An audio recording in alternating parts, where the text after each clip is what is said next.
So let's take another example of a dark subject in front of a bright background. I shot this image last year in Alaska, a grizzly bear walking from rock to rock right in front of a river.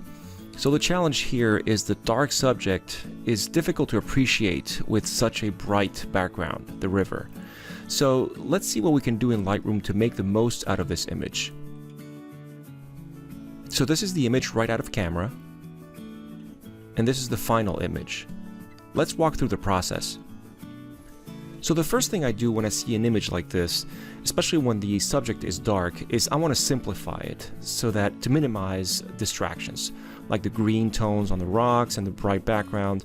So for this, my starting point is going to be a black and white image. To me, it just simplifies things. And then I'm going to start working on the exposure. So I'm going to bring it up enough to reveal some of the details in the hair, but not too much as to blow out the background. I'm going to pull back a little bit on the lights there, on the whites, to bring back some of the details in the river, and bring back a little bit the exposure overall. It's a little bit hot there. Work on the highlights as well to bring back even more some of those highlight details. And then I'm going to fine tune it with bringing up some of the shadows, which reveals a little bit more of those details in the hair. And then, because I've actually increased the shadows, I want to add some pop again by increasing the clarity. So it just adds a little more contrast in the midtones. Now let's go to the radial filter because I want to actually bring down those highlights again from the river. So I'm going to choose the exposure for the radial filter, and I'm going to add a pretty big circle around it to bring back anything around the bear that may be distracting. So right there, I'm going to expand this a little bit more so that it doesn't darken the bear itself. Bring down the feather a little bit so that the edge is not overlapping too much on the bear. Alright, this is before, this is after. You see how the emphasis now really focuses on the bear by reducing those bright highlights in the background. So let's go to the crop tool now. I want to actually do a little better job here at balancing that composition of those rocks and the bear, which forms that triangle in the bottom right corner. I think that's nicely balanced there. So now that I've done the global adjustments, let's go into the adjustments brush to make some localized fine tunings.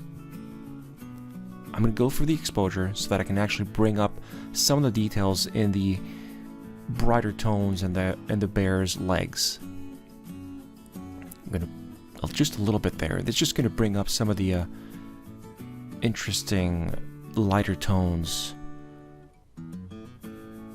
in the darker parts of the legs. Just adds a little more definition in those areas.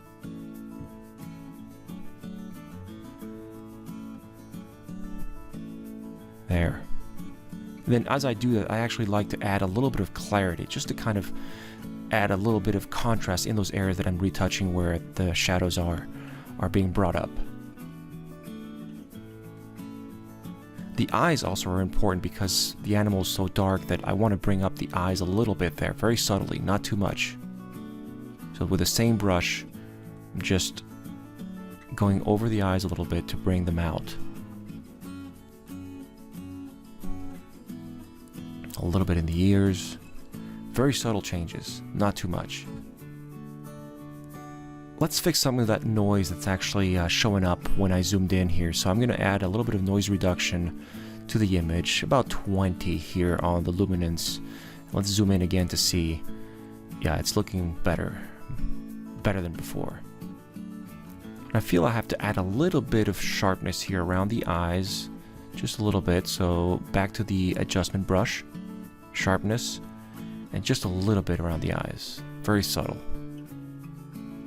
I think it'll add definition in that area. The face always being a very important part of wildlife shots. Now what I'd like to do is actually, for this bear shot, I want to give it a little bit of that brownish tone again. And what I like to do is go to the split tone and choose the this particular hue and give it a saturation of about 18%. to the shadows only. And what this does is that it gives it a little bit of that sepia tone that brings back some of the warmth in the bear's original brown color. So that's it. Let's look at the before picture and the edited one.